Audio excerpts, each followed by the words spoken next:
బ్రహ్మ తస్మై శ్రీగురవై నమః.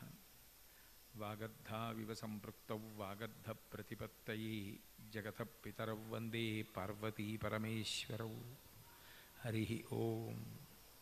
పరమేశ్వర స్వరూపైన సభకి నమస్కారం. నేను నిన్న సాయంకాలం ప్రవచనం చేసినప్పుడు నిత్య పూజ అన్నది కేవలం ఒక తంతు కాదు, యాంత్రికం కాదు, అది మనుష్య జీవితాన్ని సార్థక్యం చేసుకోవడానికి ఎంత ప్రధానమైన విషయం అన్నదాన్ని వివరించాను. ఆ పూజ మనిషికి కృతజ్ఞతా లక్షణాన్ని పెంచుతుందని, మానవీయ విలువలనన్నింటినీ కూడా పూజ ద్వారానే సంతరించుకుంటారని, మిగిలిన ప్రాణులు తెలుసుకోలేని భక్తికి సంబంధించిన వైశిష్ట్యాన్ని పూజ ద్వారానే మనిషి గ్రహించగలుగుతాడని చెప్పడం జరిగింది. ఈ పూజ అన్న విషయం మీద అందరూ తగినంత అవగాహన పొందడం కోసం, పూజ అందరూ చేసుకోవడానికి వీలుగా అవకాశాన్ని కల్పించడం కోసం ధర్మవర్ధిని అని ఒక ట్రస్ట్ వారు 2 పుస్తకాలు ప్రచురించారు.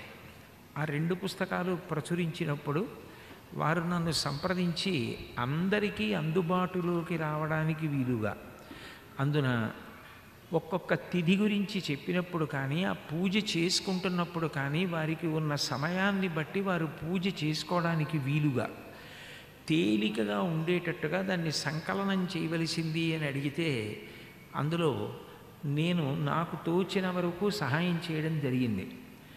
అందులో ఈ నిత్య పూజ అన్న పుస్తకాన్ని ఈ ధర్మవర్ధిని ట్రస్ట్ వారు ప్రచురించారు.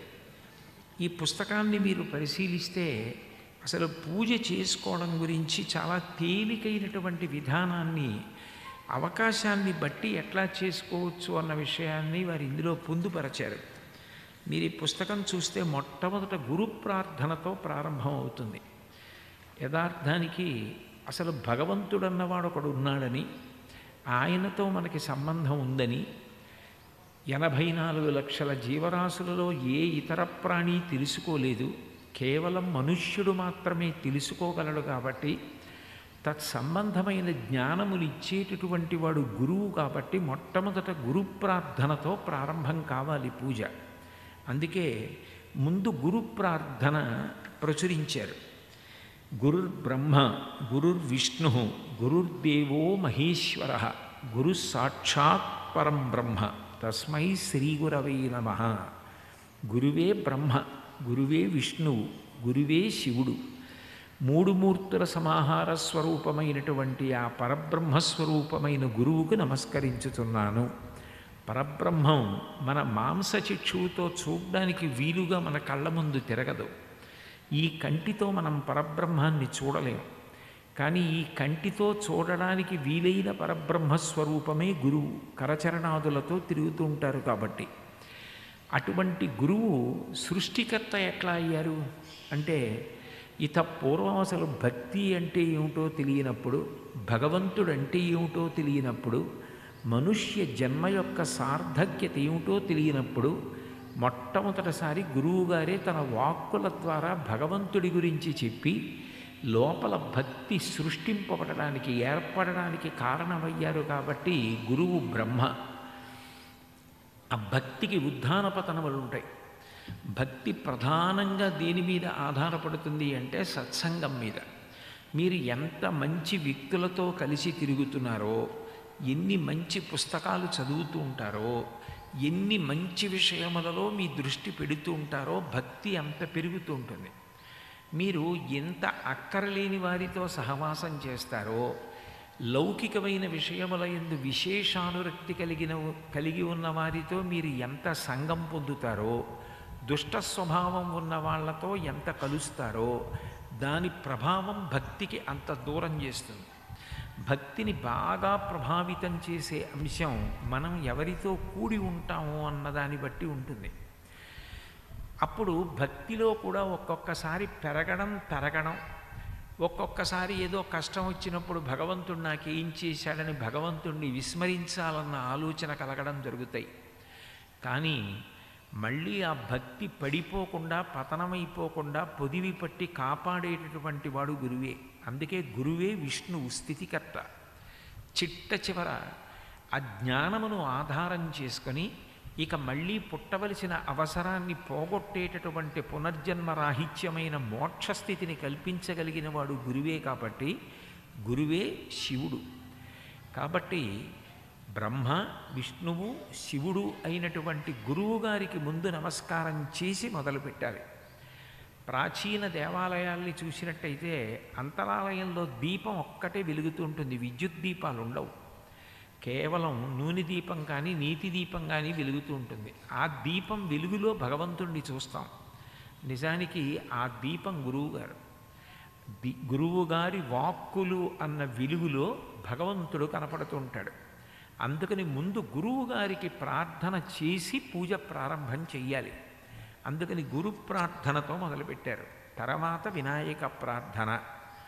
విఘ్నము అని ఒక మాట ఉంది లోకంలో. విఘ్నము అంటే కార్యహంతి అని. ఇక ఆ కార్యము జరగకుండా, కార్యము అర్ధంతరంగా ఆగిపోయేటట్టుగా వచ్చే ప్రతిబంధకం ఏదుందో దాన్ని విఘ్నం అంటారు. అటువంటి విఘ్నము కలగకుండా చేసేవాడికి వినాయకుడిని పేరు. ఆయన ప్రార్థన తర్వాత ఇచ్చారు. పూజ చేసేటప్పుడు దీపం వెలిగించడానికి అత్యంత ప్రాధాన్యత ఉంటుంది. దీపానికి మంగళదీపం అని పేరు. దీపమే లక్ష్మీదేవి. దీపం వెలుగుతోంది అంటే అది నపుంసకనామం. పరబ్రహ్మము నిజానికి జ్యోతిస్వరూపంలో వెలుగుతూ ఉంటాడు. ఆ వెలుగులో నేను తరించిపోవాలి, నేను చివరికి ఆ వెలుగు యందు ఐక్యం కావాలి. అందుకని మంగళప్రదంగా దీపం వెలిగించి సమ్మె మీద అక్షతలో పసుపో కుంకుమో సమర్పిస్తారు. అందుకని దీపం వెలిగించడం గురించి మాట్లాడారు. తర్వాత ఘంటానాదం. మనకి సనాతన ధర్మంలో గంట మోగడం అనేది అత్యంత ప్రధానం. దేవతలని రమ్మని పిలవాలన్నా, అంతకు ముందే అక్కడ తిష్టవేసి ఉన్న రాక్షసులు తొలగిపోవాలి అన్నా గంట మోగితే ఇంట్లోంచి రాక్షసులు వెళ్ళిపోతారు. ఇప్పుడు నేను ఇక్కడ ఉన్నాను అనుకోండి, మీరు నన్ను రమ్మని పిలవచ్చు. నేను ఇక్కడ ఉన్నాను అనుకోండి, అయ్యా మీరు ఇప్పటికి చాలాసేపు మాతో గడిపారు, ఇక మీరు విశ్రాంతి తీసుకోవడానికి వెడదాం అనుకుంటే మీరు బయలుదేరండి అనొచ్చు. అసలు ఇక్కడ నేను లేననుకోండి, నన్ను రమ్మనడానికి నన్ను వెళ్ళమనడానికి అవకాశం ఎక్కడుంది? అంటే మనం పూజని ఆలస్యం చేసేస్తే, సూర్యోదయం అవగానే పూజ లేదా సూర్యోదయాత్ పూర్వం పూజ మొదలు పెట్టకపోతే మనకన్నా ముందు భూత పిశాచాలు బయలుదేరుతాయి చేసేయడానికి.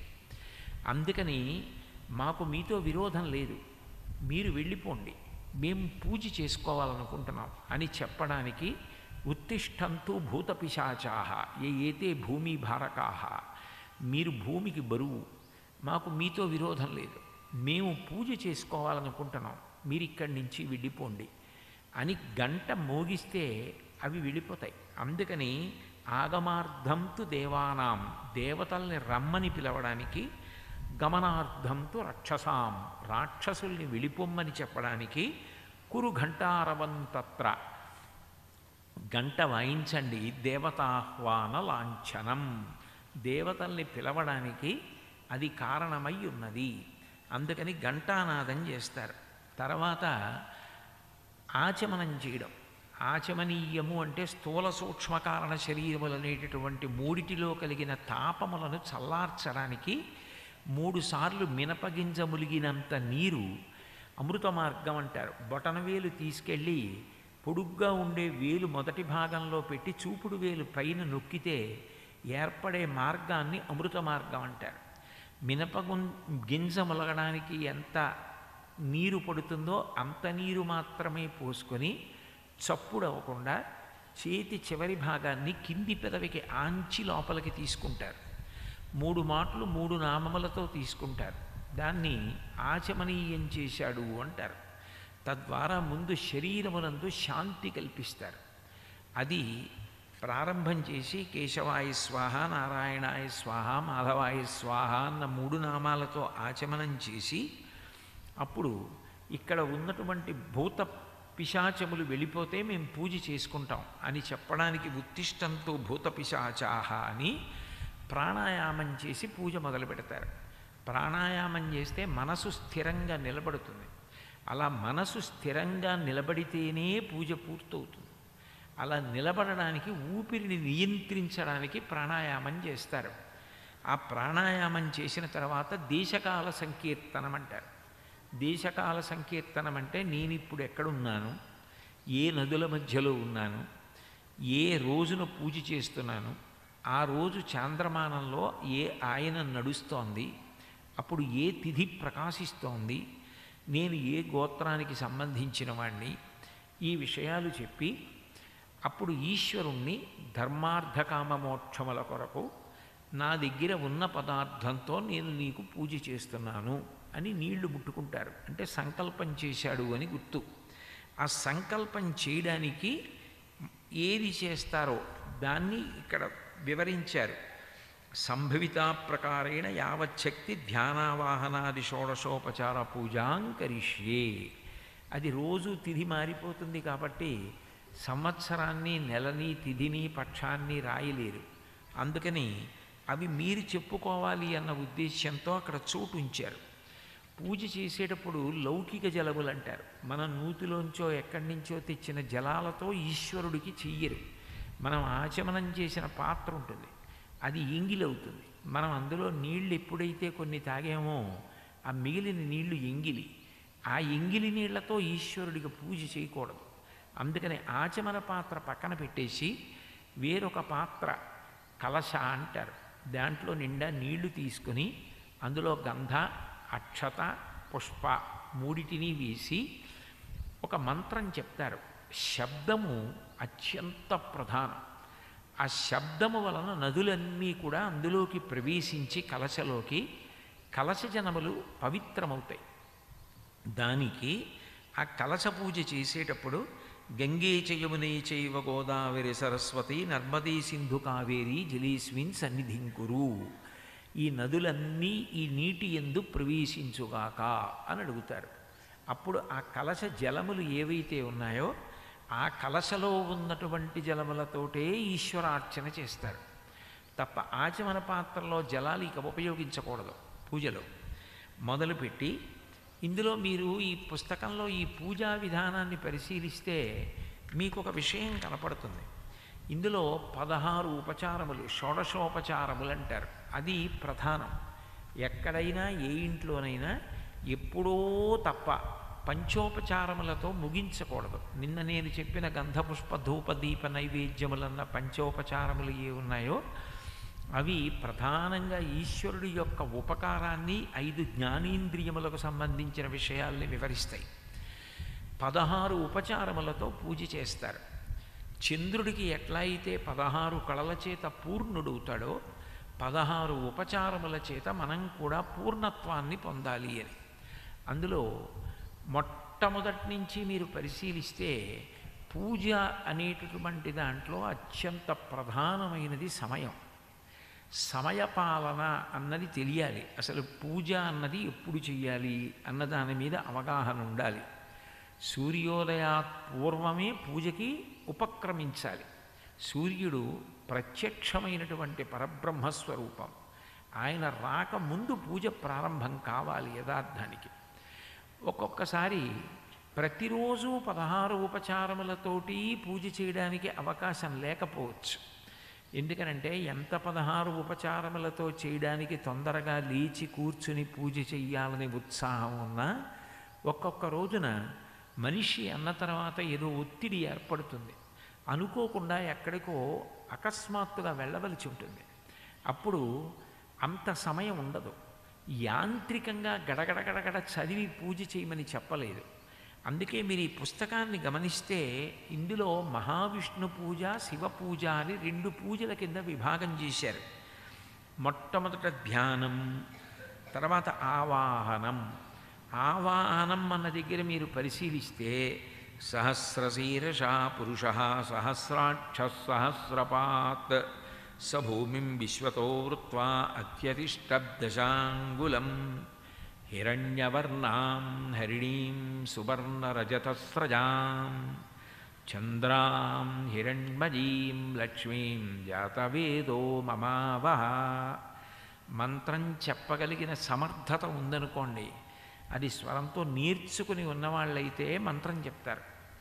ఒకవేళ నాకు ఆ మంత్రం చెప్పడం రాదండి, దోషం వస్తుందేమోనని భయం ఉంది, పూజ మానేయక్కర్లేదు, ఆ మంత్రం వదిలిపెట్టి లేక అనుంది.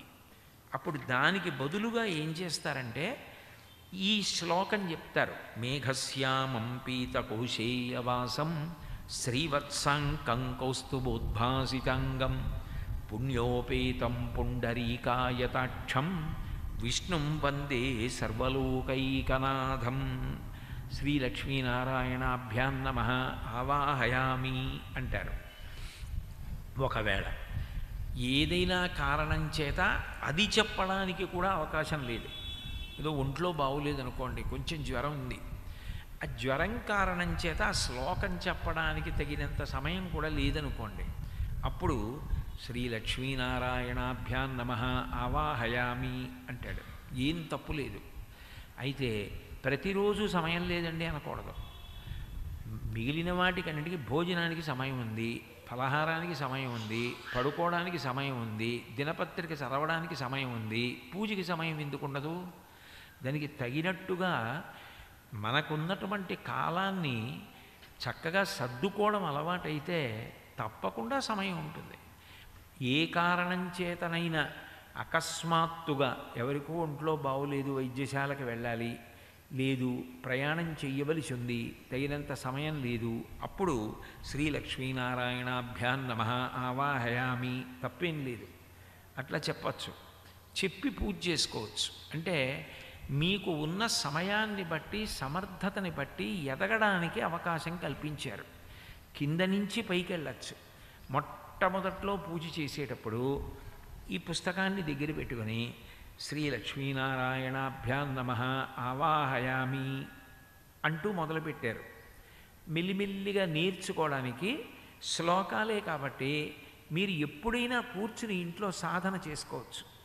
అప్పుడు మేఘశ్యామం పీతకౌశేయవాసం ఆ శ్లోకం నేర్చుకుని లక్ష్మీనారాయణాభ్యాం నమః ఆవాహయామి అనడానికి ముందు ఆ శ్లోకం చదవడం నేర్చుకోవచ్చు. నేర్చుకుని లక్ష్మీనారాయణాభ్యాం నమః ఆవాహయామి. అలాగే ఆసనం, ఈశ్వరుడికి ఆసనాన్ని సమర్పించేటప్పుడు వస్తే మంత్రం చెప్తారు. పురుష ఏ వేదగం సర్వం యద్భూతం యచ్చ భవ్యం అని. ఒకవేళ మంత్రం రాదు, బెంగబెట్టుకోక్కర్లేదు, శ్లోకం చెప్పచ్చు. కల్పద్రుమూలే మణివేది మధ్యే సింహాసనం స్వర్ణమయం విచిత్రం విచిత్రవస్త్రావృతమచ్యుత ప్రభో గృహాణలక్ష్మీధరణీ సమన్విత అని శ్లోకం చెప్పి లక్ష్మీనారాయణాభ్యాం నమః ఆసనం సమర్పయామి అంటారు. ఏ కారణం చేతనైనా శ్లోకం చెప్పేంత సమయం కూడా లేకపోతే లక్ష్మీనారాయణాభ్యాం నమః ఆసనం సమర్పయామి అంటారు. ఒకవేళ పూజ ప్రారంభం చేసి మనం నేర్చుకుందాం బాగా అని ఉత్సాహం ఉంది, మొదట్లో లక్ష్మీనారాయణాభ్యాం నమః ఆసనం సమర్పయామి చెప్పి 3 రోజులు సాధన చేసి మొదటి ఉపచారంలో ఒక శ్లోకం, 16 ఉపచారాలకి 16 మూళ్ళు 48 రోజులు సాధన చేస్తే 16 ఉపచారాలకి సంబంధించిన శ్లోకాలు చదవడం వచ్చేస్తుంది. కొన్నాళ్ళు చేయగా నోటికే వచ్చేస్తాయి ఆ శ్లోకాలన్నీ. అంటే కింద నుంచి పైకెక్కుతూ పూజ బాగా చేసుకోవడం అలవాటు అవుతుంది. అప్పుడు ఆసనం సమర్పయామి అని ఆయనకి సింహాసనం సమర్పించినట్లు భావన చేసి అక్షత సమర్పిస్తారు. అట్లాగే పాద్యం, కలశపాత్రలో ఉన్న నీళ్లు తీసి ఈశ్వరుడు యొక్క పాదములు కడుగుతున్నారు అని గుర్తు. ఆ పాద్యం అన్నప్పుడు మీకు స్వరంతో చెప్పడం వస్తే ఏతావానస్య మహిమా అతో ధ్యాయాగుంశ్చ పూరుషః అని మంత్రం చెప్తారు. ఒకవేళ మంత్రం చెప్పడం రాకపోతే ఏమీ బెంగలేదు. నారాయణ నమస్తేస్తు నరకార్ణవతారక పాద్యం గృహాణ దేవేశ మమ సౌఖ్యం వివర్ధయ అని శ్లోకం చెప్పి పాదయోః పాద్యం సమర్పయామి, పాదములకు పాద్యాన్ని ఇస్తారు. ఇట్లా మీరు ఈ పుస్తకాన్ని గమనిస్తే 16 ఉపచారములలో ప్రతి ఉపచారానికి కూడా మొట్టమొదట మంత్రం ఉంటుంది, లేక అని శ్లోకం ఉంటుంది. లేక అని ఉపచారం ఉంటుంది. ఇప్పుడు వస్తే మంత్రం చెప్పచ్చు, మంత్రం రాకపోతే శ్లోకం చెప్పచ్చు, శ్లోకం రాకపోతే కనీసం లక్ష్మీనారాయణాభ్యాన్నమహ ముఖే ఆచమనీయం సమర్పయామి అని 3 మాటలు ఆచమనీయం ఇవ్వచ్చు. లేదు మనం బాగా సాధన చేసి చక్కగా పూజ చేసుకోవడం నేర్చుకుందాం అనుకుంటే కింద నుంచి పైకి చేయొచ్చు. కనీసం సెలవునాడు ఆదివారం నాడు మనం బాగా ప్రశాంతంగా పూజ చేసుకొని కొద్దిగా సమయాన్ని దీనికి కేటాయిద్దాం అనుకుంటే ఈ పుస్తకాన్ని దగ్గర పెట్టుకుని మీరు ఉపచారం ఒక్కటి చెప్పి లక్ష్మీనారాయణాభ్యాన్నమః ఆచమనీయం సమర్పయామి అని మనసులో అనుకుని అప్పుడు శ్లోకం చెప్పి అప్పుడు మళ్ళీ ఆచమనీయం సమర్పయామి ముందు ఈ ఉపచారం మనం చేస్తున్నాం అని ముందు మీకు గుర్తు రావడానికి ముందు చివరి చదివారనుకోండి, ఈశ్వర మీకు మేము ఆచమనీయం ఇస్తున్నాం ఇప్పుడు అంటే 3 మాటలు నేను ఎలా పుచ్చుకున్నానో మీరు అలా పుచ్చుకోండి, మీకు చేతిలో వేస్తున్నాను అని భావన చేసి అప్పుడు మీరు శ్లోకం చెప్పి మళ్ళీ 3 మాటలు ఆచమనీయం సమర్పయామి అని 3 మాటలు నీళ్లు విడిచిపెట్టారనుకోండి, 4వ మాట చేయగడుక్కొమ్మని విడిచిపెట్టారు. ఇప్పుడు మీరు ఆచమనీయం ఇవ్వడం మీకు బాగా వస్తుంది. అంటే ఈ పుస్తకాన్ని దగ్గర పెట్టుకొని మీరు పూజ చెయ్యడాన్ని సాధన చేసుకుని బాగా పైకెక్కడానికి వీలుగా కింద నుంచి పైకి కానీ పైనుంచి కిందకి కానీ ఉపచారం ఆఖరిది చూసి దాన్ని బట్టి మనసులో బాగా ధ్యానం చేసి పూజ చేయడానికి అవకాశం కల్పించుకోవడానికి కానీ మార్గం ఇస్తూ 3 విధాలుగా మంత్రము లేక శ్లోకము లేక లక్ష్మీనారాయణాభ్యాన్నమః ఉపచారం అని 3గా ఈ పుస్తకాన్ని సంకలనం చేశాం. కారణం ఏమిటి అంటే అన్ని స్థాయిలలో ఉన్నవాళ్ళు అందరూ కూడా పూజ చేసుకోవాలి, అందరూ పూజ చేసుకోవాలి, అందరూ పూజని వృద్ధిలోకి తెచ్చుకోవాలి. ఇంకా బాగా చేసుకోవాలి అంటే కింద నుంచి పైకి ఎక్కుతారు, శ్లోకం నేర్చుకుంటారు. శ్లోకం నేర్చుకున్న తర్వాత ఆ ఉపచారం అసలు ఎట్లా చేయాలి, ఎట్లా చేస్తే అక్కడ ఉపచారం పూర్తవుతుంది, ఈ విషయాన్ని బాగా మనసులో పట్టుకోవడం అలవాటు చేసుకుంటారు. అది క్రమక్రమంగా ఏమవుతుందంటే మీకు గొప్ప శాంతి కారణమవుతుంది. మీరు మెల్లిగా ఒక్కొక్క ఉపచారం చేయడం మీకు అలవాటు అయిందనుకోండి, ఎప్పుడెప్పుడు తెల్లవారుతుందా, ఎప్పుడు లేచి నేను వెళ్ళి ప్రశాంతంగా పూజ చేసుకుంటానా అని మీరు ఆతృత చెందుతారు. 5 నిమిషాలు ఆలస్యం చేయకుండా వెళ్ళి కూర్చొని ఏ భంగపాటు లేకుండా ప్రశాంతంగా పూజ చేసుకోవడానికి మీరు ఇష్టపడతారు. మీరు అట్లా చేయడంలో ఒక్క ఉపచారం సరిగ్గా చెయ్యగలిగినా ఈశ్వరుడు ఎంతో సంతోషిస్తాడు. అదే మనం రక్షింపబడడానికి మన ఇంట్లో వాళ్ళందరూ రక్షింపబడడానికి కారణమవుతుంది. ఇల్లు రక్షింపబడడం అన్నది గృహదేవతల మీద ఆధారపడి ఉంటుంది. గృహదేవతల్ని మనం ఎంత భక్తిగా ఆరాధన చేస్తామో అంత గొప్పగా వాళ్ళు అనుగ్రహిస్తారు. ప్రతి ఇంట ప్రతి వాళ్ళు పూజ చేసుకోవడంలో ఏ ఇబ్బంది కలగకుండా ఉండాలి అన్న ఉద్దేశ్యంతో ఇలా ప్రతి ఉపచారానికి కూడా 3 కింద తీసుకొస్తూ రాశారు. మీరు ఏ ఉపచారం ఇందులో చూడండి, లక్ష్మీనారాయణార్చన చూడండి, ఉమామహేశ్వరార్చన చూడండి, పార్వతీ పరమేశ్వరుల పూజ చేసిన లక్ష్మీనారాయణార్చన చేసిన మీరు చేసేటప్పుడు చాలా తేలికగా చేసుకోవడానికి వీలుగా కింద ఉపచారం చెప్పడానికి, శ్లోకం చెప్పడానికి, మంత్రం చెప్పడానికి అవకాశం కల్పిస్తూ ఇచ్చారు.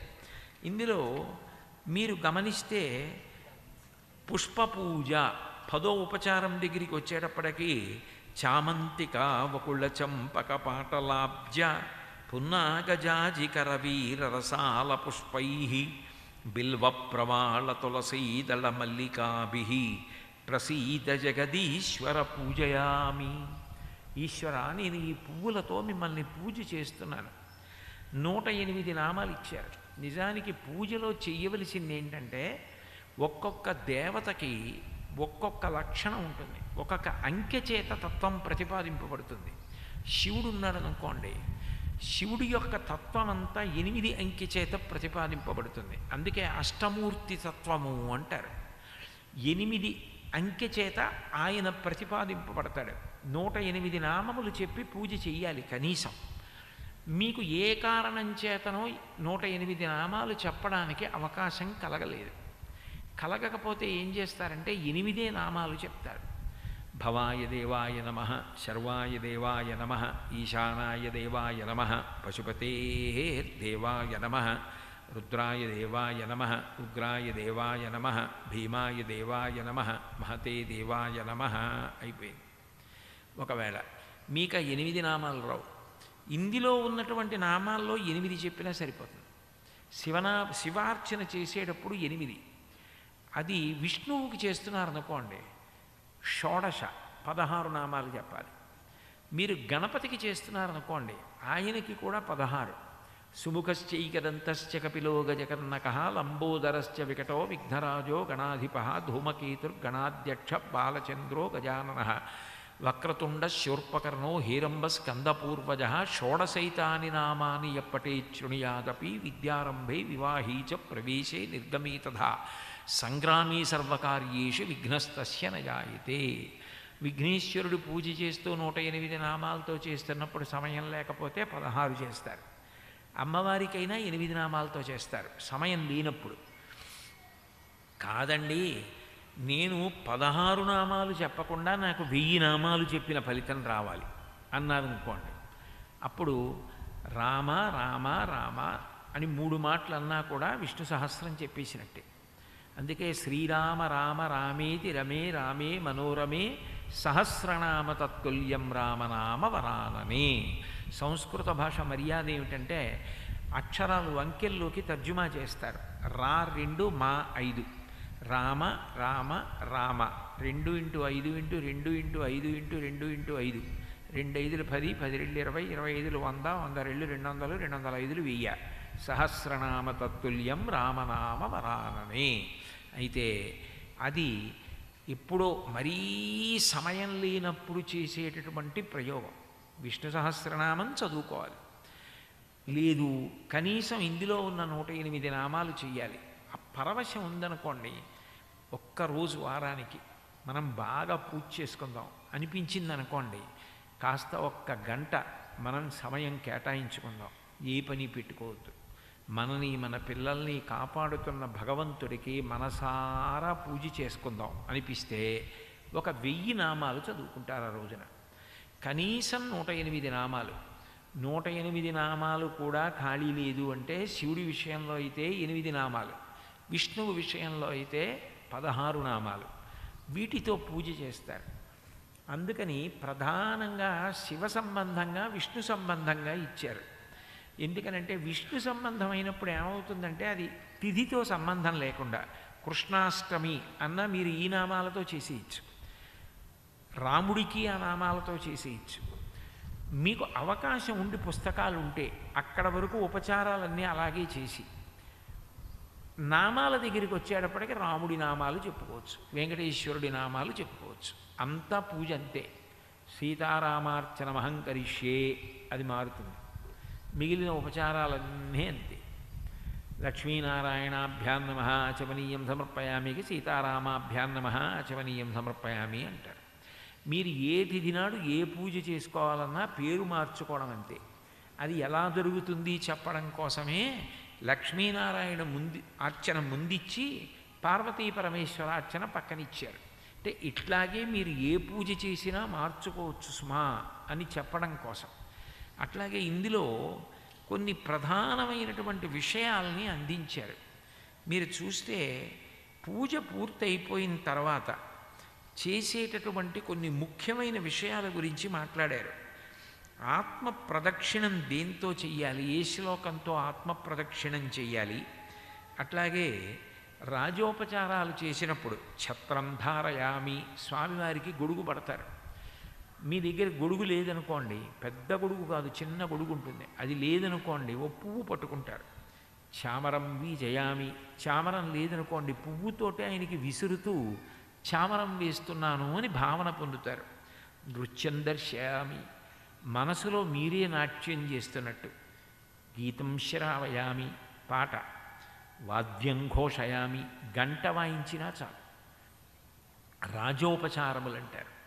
ఆ రాజోపచారములు చేయడం చిట్ట చివర తీర్థాన్ని పుచ్చుకునేటప్పుడు ఎలా పుచ్చుకోవాలన్నది కూడా చెప్పారు. అకాల మృత్యుహరణం, సర్వవ్యాధి నివారణం, సమస్త పాపక్షయకరం, శ్రీ లక్ష్మీనారాయణ పాదోదకం పావనం శుభం. ఆ తీర్థం పుచ్చుకుని బయటికి వెళ్ళాలి ఇంట్లోంచి ఎప్పుడైనా. ఎందుకనంటే కాలంలో మనకి తెలియదు ఎప్పుడు ఏ ప్రమాదం వస్తుందో. మనని కాపాడగలిగినది ఏది అంటే ఈశ్వర తీర్థ సేవనం చేసి బయటికి వెళ్ళాలి. అందుకు నిత్య పూజ వచ్చింది. అందుకని తీర్థ స్వీకారం కూడా ఎట్లా చెయ్యాలి అన్న విషయాన్ని ఇందులో పొందుపరచారు. అలాగే ఈ పుస్తకం చిట్ట చివరిలో మీరు పరిశీలిస్తే ఇందులో మీకు కొన్ని చాలా ఉపయుక్తమైనటువంటి విషయాలు కనపడతాయి.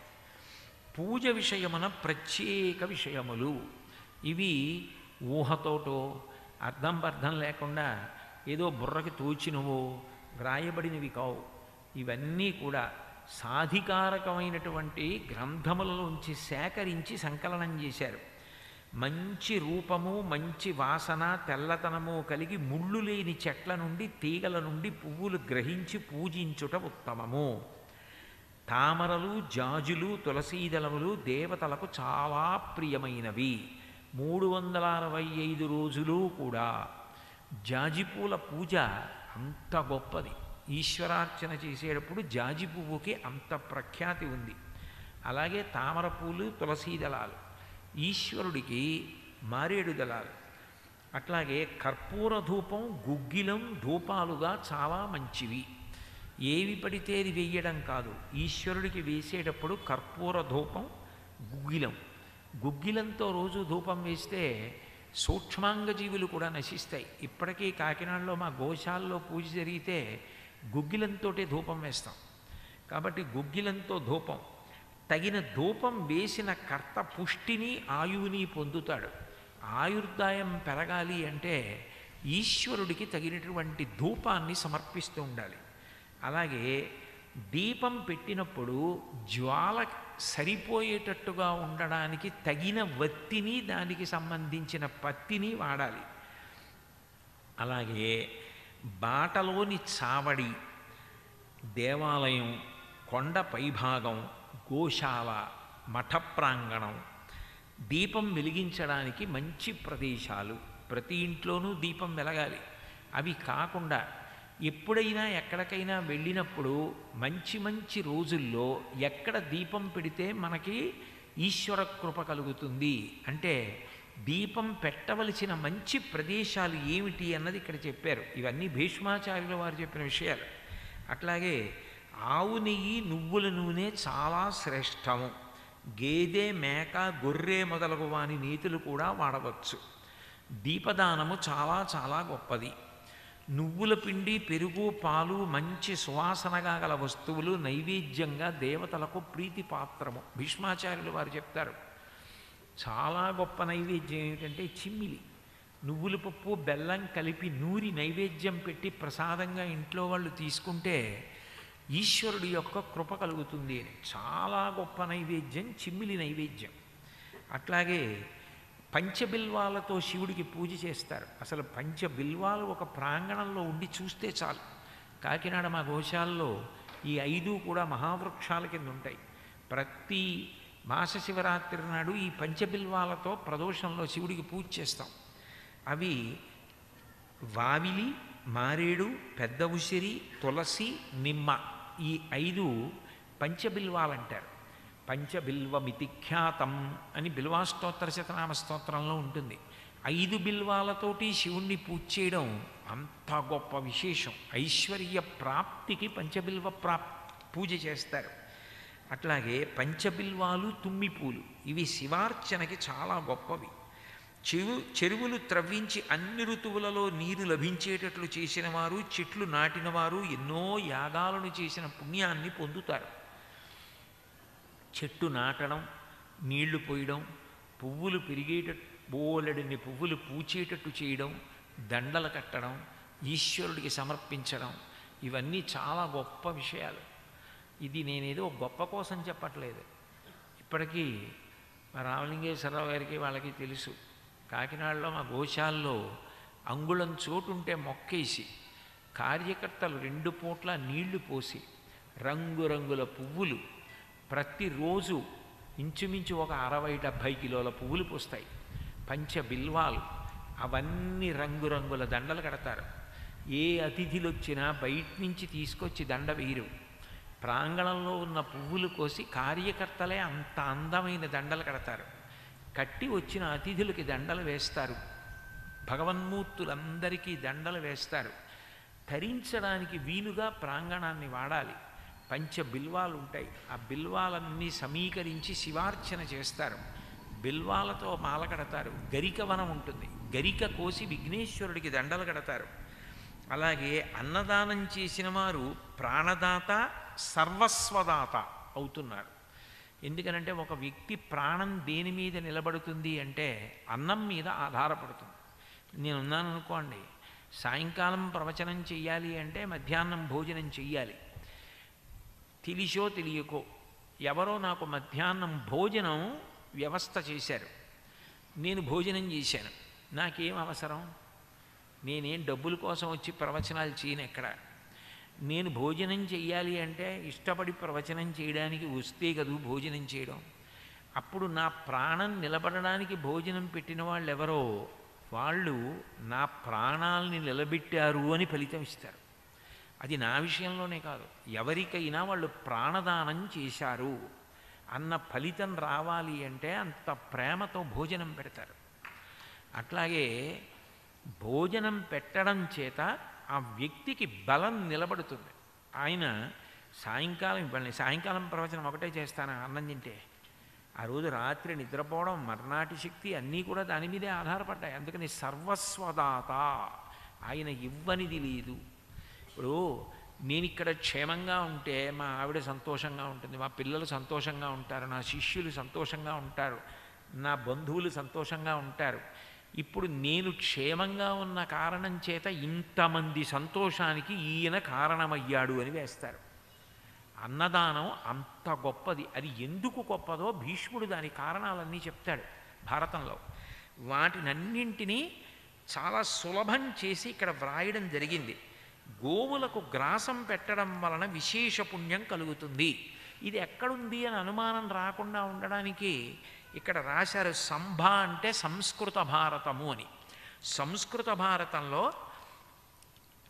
అశ్వమేధిక పర్వంలో 92వ అధ్యాయంలో ఈ శ్లోకం ఉన్నది. కావాలంటే మీరు ఆ సంస్కృత శ్లోకం చదువుకోవచ్చు ప్రమాణం అని. ప్రమాణం కూడా ఇక్కడ ఇచ్చారు.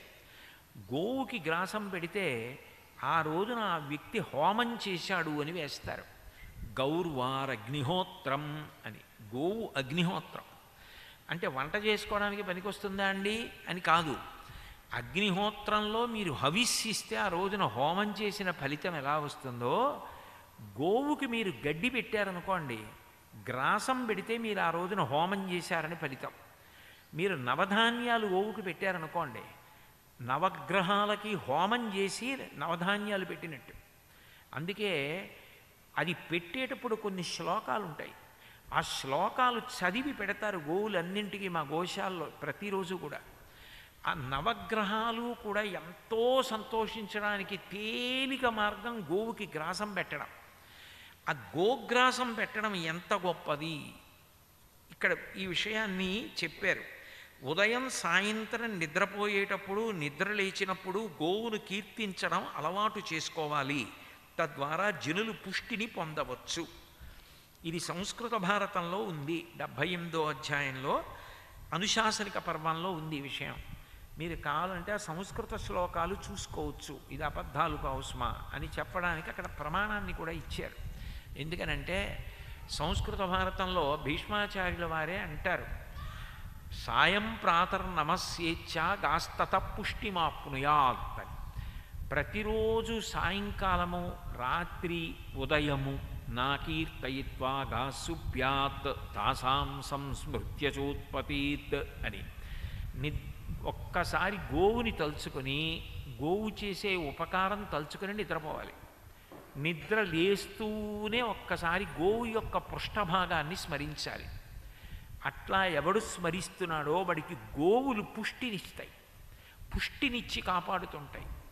కాబట్టి సాయం ప్రాతర్నమస్యేచ్ఛాగాస్తత పుష్టిమాప్నుయాత్ అన్ని శ్లోకాలు తీసుకొచ్చి వ్రాస్తే పుస్తకం పెద్దదైపోతుందని చాలా అందంగా దాన్ని ఎప్పుడెప్పుడు గోవుని తలుచుకోవాలో రాశారు. నిజం చెప్పాలంటే పెద్ద పెద్ద కార్యాలు చేసేటప్పుడు గోవును ఒకసారి స్మరించాలి.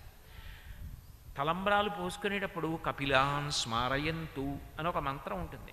కపిలాన్ స్మారయంతు అంటే నలుపు ఎరుపు రంగులు కలిగిన ఆవుని స్మరించండి. ఆ ఆవుని స్మరించి తలంబ్రాలు పోసుకోమంటారు. ఎందుకని? తలంబ్రాలు పోసుకునేటప్పుడు 3 అడుగుతారు. మాకు ప్రజామేకామ సమృద్ధ్యతాం, మాకు కొడుకులు కూతుళ్ళు సంతానం కలగాలి. యజ్ఞో మే కామ సమృద్ధ్యతాం, మేము మంచి యజ్ఞాలు చేయాలి. పశవో మే గావ మాకు సమృద్ధ్యతాం, మాకు వాహనాలు పశువులు అన్నీ ఉండాలి. ఇవి తలంబ్రాలు పోసుకుంటూ దేవతలను అడుగుతారు. అది సిద్ధించాలంటే ముందు కపిల గోవుని ఒక్కసారి గుర్తు తెచ్చుకోమని చెప్తారు దంపతులకి. గోవుని స్మరించడం అంత గొప్ప, గోవుని చూడడం అంత గొప్ప, గోవుకి గ్రాసం పెట్టడం అంత గొప్ప, గోవుకి ప్రదక్షిణం అంత గొప్ప, గోవు తిరిగిన చోట ప్రతిరోజు తొక్కడం అంత గొప్ప, గోశాలకు వెళ్ళడం అంత గొప్ప. మాతరస్సర్వభూతానాం గావ సర్వసుఖప్రద వృద్ధిమాకాంక్షత నిత్యం గావ కార్యా ప్రదక్షిణా అంటారు. జీవితంలో బాగా వృద్ధిలోకి రావాలనుకున్న వాళ్ళు ప్రతిరోజు గోవుకి ప్రదక్షిణం చేస్తారు. తన సొంత ఇంట్లో ఓ గదిలోంచి ఓ గదిలోకి వెళ్ళడానికి ఎవరు అనుమతి అడుగుతాడు? అడగడు. ఈ గదిలోంచి ఆ గదిలోకి ఎంత హేళగా వెళ్ళిపోతాడో, గోవు సేవ చెయ్యడం అలవాటుగా పెట్టుకున్నవాడు, గోవుల్ని రక్షించినవాడు ఈ లోకం నుంచి స్వర్గానికి అంత తేలికగా వెళ్ళిపోతాడు. వ్యాసుల వారు చెప్పిన దాన్ని తిక్కన గారు ఆంధ్రీకరించారు. పరమ పవిత్రముల్ యజనభాజనముల్ తము విన్న చూచినన్ దురితచయంబులెల్ల తొలగంత్రోయగచాలు ప్రధానకర్త కొత్తరగతి లాభవైభవము తంగిటి జున్నుక చేయు గోవులు ఎవ్వరు తగ వానికొల్తుర నివారణ చొత్తురు వారునాకమున్ అన్నారు. ఎవరు గోవుల్ని సేవిస్తున్నారో వారు ఒక ఇంట్లో ఒక గదిలోంచి ఒక గదిలోకి వెళ్ళినంత తేలికగా స్వర్గాన్ని పొందుతారు అని. అంత గొప్పది గోవు అని. అటువంటి గోవు యొక్క విశేషం. అట్లాగే గంగా స్నానం, గంగ కీర్తనం, గంగ పూజ, గంగ మట్టి, గంగ గుణాలు, గంగ స్తోత్రం చాలా చాలా గొప్పవి. కలియుగంలో తేలికగా తరించడానికి భీష్ముడు చెప్పిన ఉపాయాలు ఇవన్నీ. అట్లాగే తామర తీగలు, చెట్లు, చెరువులు, మంచి పూల తోటలు, మంచి శీలము, లక్ష్మీ నివాస స్థానములు, వీటిని ప్రయత్నపూర్వకంగా చూసి సంతోషించాలి. చెట్లు కనపడుతున్నాయి అనుకోండి లేవగానే, ఎంతో గొప్ప విషయం. నాకు విడిది ఇచ్చారు ఉండడానికి ఇల్లు. ఆ ఇంట్లో ముందుకు వచ్చి కూర్చుంటే అలా చూస్తే బోలెడన్ని చెట్లు కనపడుతున్నాయి. నేను ఇవాళ తెల్లవారుదామని అక్కడికి వచ్చి కూర్చుని చల్లటి గాలి వేస్తుంటే కాసేపు ఆ చెట్లన్నీ చూసి లోపలికి వెళ్ళా సంధ్యావందనం చేసుకోవడానికి. ఎందుకంటే అలా చూడమని చెప్తోంది శాస్త్రం. అది లక్ష్మీ నివాస స్థానం. పువ్వులున్న చెట్లు చూడడం, తీగలు చూడడం, అవన్నీ లక్ష్మీ నివాస స్థానాలని భీష్ముడు చెప్తాడు. కాబట్టి పై విషయములు పంచమవేదమైన భారతము నుండి ఇతర ముఖ్య గ్రంథముల నుండి సేకరించడమైనది. ఈ పుస్తకాన్ని ధర్మవర్ధిని అన్న సంస్థ వారు దేని కొరకు ప్రచురించారు అంటే ఏదో డబ్బుల కోసం కాదు. ప్రధానంగా ప్రతి వాళ్ళు పూజ చేసుకోవడానికి ఒక మంచి గ్రంథం ఉంటే కింద నుంచి పైకి ఎక్కడానికి తేలికగా ఉంటుందని, అందరూ నేర్చుకుంటారని, అందరికీ 16 ఉపచారాలు తెలుస్తాయి, పూజకి సంబంధించి కొన్ని ముఖ్యమైన విషయాలు కూడా తెలిస్తే బాగుంటుంది. లేకపోతే రాబోయే తరాల్లో పిల్లలకి పంచబిల్వాలంటే ఏమిటి అని అడిగితే పంచబిల్వాలంటే ఏమిటో తెలియకుండా ఉండకూడదు కదా. అందుకని పంచబిల్వాలంటే ఏమిటి, గోవంటే ఏమిటి, గంగ అంటే ఏమిటి, ఏ నైవేద్యం గొప్పది, ఏ పువ్వు గొప్పది, ఈ విషయాలన్నీ కూడా అందులో పొందుపరచారు. ఇక్కడికి నేను వచ్చే ముందు ఇక్కడ నిర్వాహకులు నన్ను నిత్య పూజ గురించి మాట్లాడండి అని అడిగినప్పుడు నేను ఈ ధర్మవర్ధిని వారు ప్రచురించారు ఈ పుస్తకాన్ని. ఆ పుస్తకాలప్పటికి ప్రచురణ పూర్తయిపోతే ఇక్కడ అందుబాటులో ఉండేటట్టు చూస్తాను నేను. ఆ పుస్తకం తీసుకుంటే నేను 2 రోజుల పాటు చెప్పింది వినడం మంచిదే, విన్న తర్వాత బాగా పట్టుకుని చేసుకోవడానికి కూడా ఒక పుస్తకం చేతిలో ఉన్నట్టు ఉంటుందని నేను ఆ పుస్తకాలు ఇక్కడ లభ్యం అయ్యేటట్టుగా నా వంతు చొరవ నేను తీసుకోవడం జరిగింది. అందుకని ఇవాళ ఈ పుస్తకం గురించి ఒకసారి మీతో మాట్లాడడం అయింది. అట్లాగే నిత్య పూజ ఎంత గొప్పదో మనకి సనాతన ధర్మంలో నైమిత్తిక తిథులు అంటారు, పర్వదినాలు. పర్వదినాలు అంత గొప్పవి. అంటే నేను ఎవరిని తక్కువ చేయడం నా ఉద్దేశ్యం కాదు. నేను ఇది చాలా ప్రేమతో మాట్లాడుతున్న మాటే కానీ నాకెవరి మీద కోపమో లేకపోతే నాకే తెలుసు ఎవరికో తెలియదన్న ఆభిజాత్యమో అహంకారంతోటో నేను మాట్లాడటం లేదు.